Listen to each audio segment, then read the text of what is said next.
प्यारे इसी जंगल के बारे में बताने लगा। बोला, कहते हैं कि कुछ लोग जो यहाँ घूमने गए उनमें से किसी को कुछ याद नहीं रहा कि वो कहाँ गायब हो गए थे। पर इस जंगल की रक्षा कोई देवी नहीं करती, फिर कौन करता है? कोई देवता। मिवान ने कहा तो प्यारे लगभग फुसफुसाते हुए बोला, इस जंगल की रक्षा करती हैं कुछ रहस्यमयी शक्तियाँ जिन्हें स्थानीय लोग पिशाचनी कहते हैं। कमाल है। कहीं स्त्री को देवी मान उसे पूज रहे हैं तो कहीं अपने डर को स्त्री का नाम देकर उससे नफरत कर रहे हैं। अब तक शांत बैठी नीला ने कहा, मेघाच्छन्न आकाश, प्रकाशहीन सायकाल, चंचल पवन, पीड़ा से तड़पता एक पक्षी अंतिम संदेश देने के लिए छटपटा रहा है। उसके पंख टूट गए हैं। वो विवश गिरता हुआ चीखता जा रहा है। उस स्वर की आर्द्र पुकार ने मिवान को जगा दिया।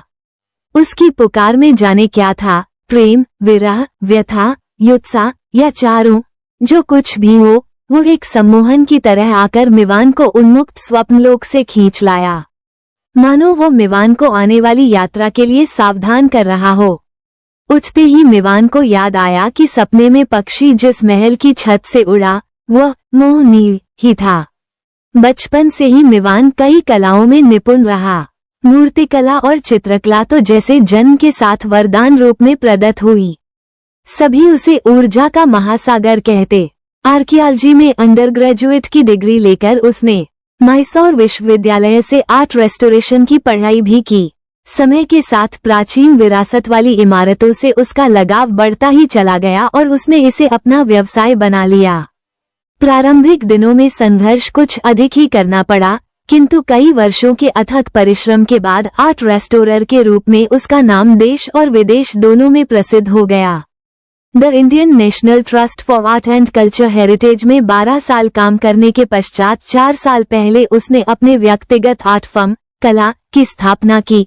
आर्ट रेस्टोरेशन एक ऐसी प्रक्रिया है जिसके जरिए प्रशिक्षित पेशेवर हेरिटेज इमारतों, कलाकृतियों और प्रस्तर प्रतिमाओं को स्वच्छ, सुधार और नवीकरण करके उन्हें मूल अवस्था में लाने का प्रयास करते हैं।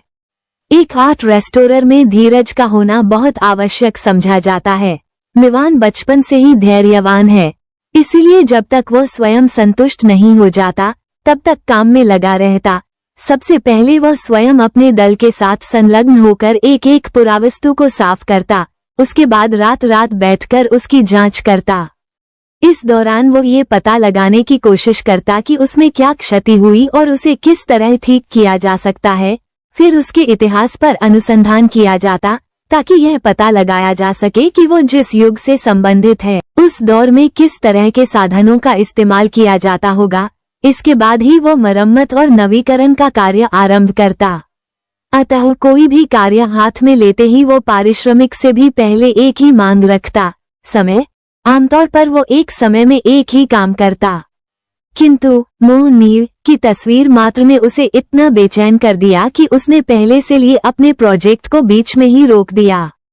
उसका एकमात्र लक्ष्य प्रोजेक्ट मोहनीर बन गया। इसी प्रोजेक्ट के सिलसिले में मिवान और उसकी टीम को आज दोपहर सोनगढ़ के लिए निकलना था। समय पर आंख खुल जाने के कारण मिवान जल्दी तैयार होकर एयरपोर्ट पहुंच गया। उसे एंट्री गेट पर अपनी टीम के सदस्य प्रतीक्षा करते हुए मिले। मिवान के दल में 4 लड़के और 3 लड़कियां हैं। वे सभी किसी न किसी कला में पारंगत थे।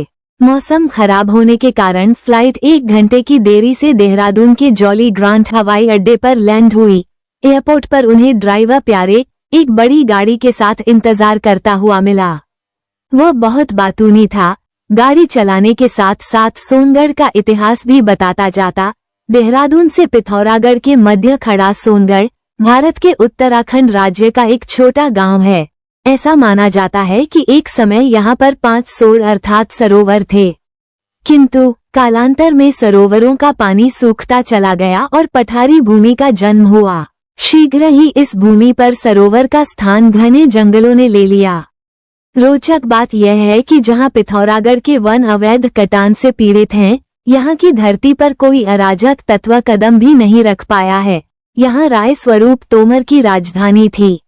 मोहनीर उनका ही बनाया हुआ है। मिवान को न तो शहर के इतिहास में रुचि थी और न ही उसके वर्तमान में। इसी कारण से जब प्यारे लाल शहर के बारे में जानकारी देता रहा, मीवान बस मोह नीर की कल्पना में खोया रहा। वो सोचता रहा कि जब मोह नीर नामक उस इमारत के चित्र मात्र में संवेदनाएं उभारने, प्रवृत्तियों को ढालने तथा चिंतन को मोड़ने तथा अभिरुचि को दिशा देने की अद्भुत क्षमता है, तो जब वो उसे अपने सामने देखेगा तो क्या होगा। घोंघे के भीतर रहने वाला जीव तभी बाहर निकलता है जब वह भूखा होता है अथवा जब वह साथी की तलाश में रहता है। दोनों ही प्रकार की क्षुधा तृप्ति के पश्चात वह घोंघे के भीतर पुनः घुस जाता है।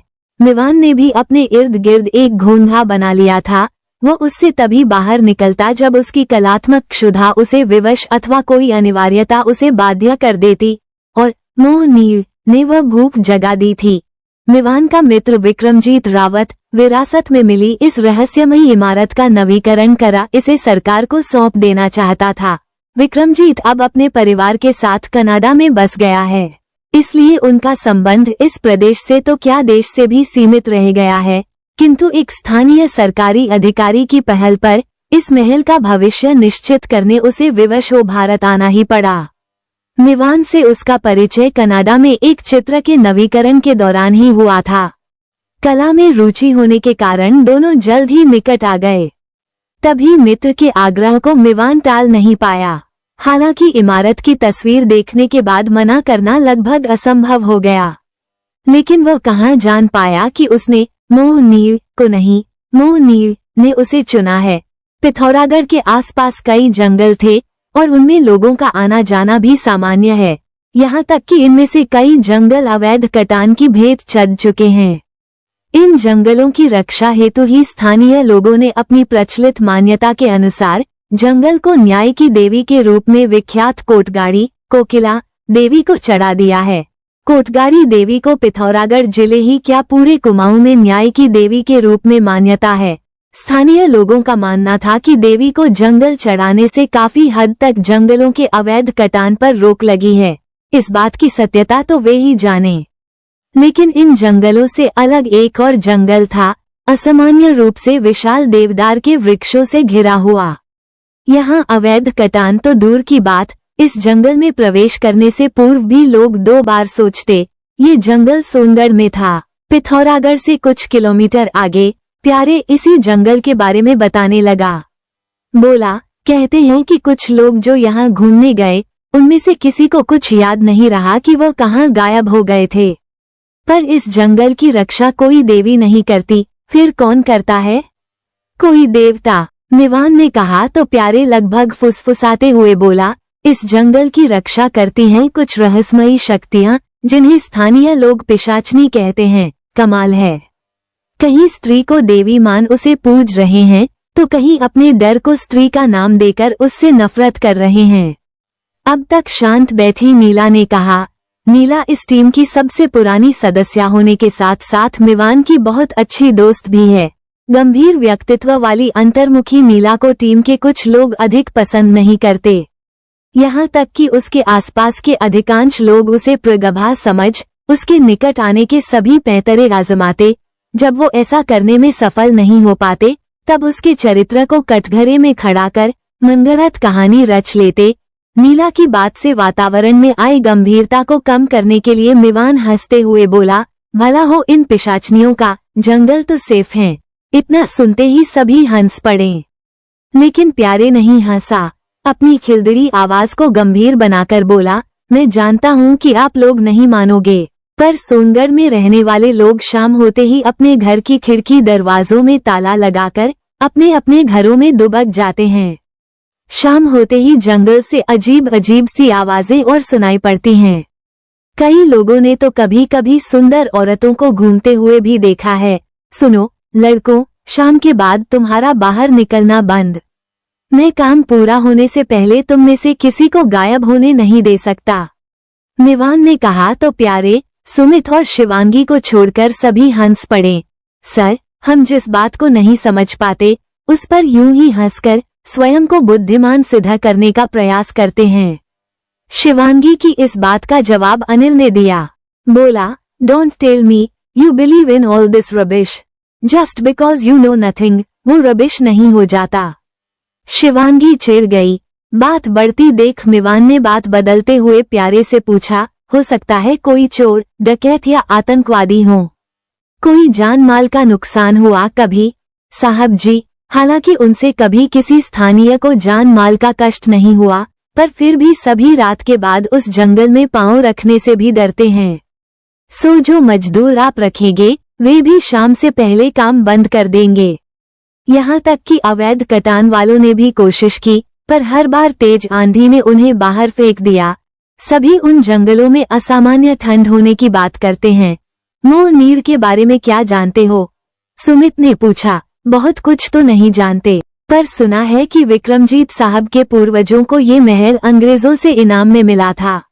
वे राजा लोग थे। उस समय में वो लोग शायद इस जगह का इस्तेमाल अपने ऐशोआराम के लिए करते थे, किंतु एक रात जब राजा लोग और उनके मेहमान वहां शिकार के बाद आराम कर रहे थे, उन पर हमला हुआ।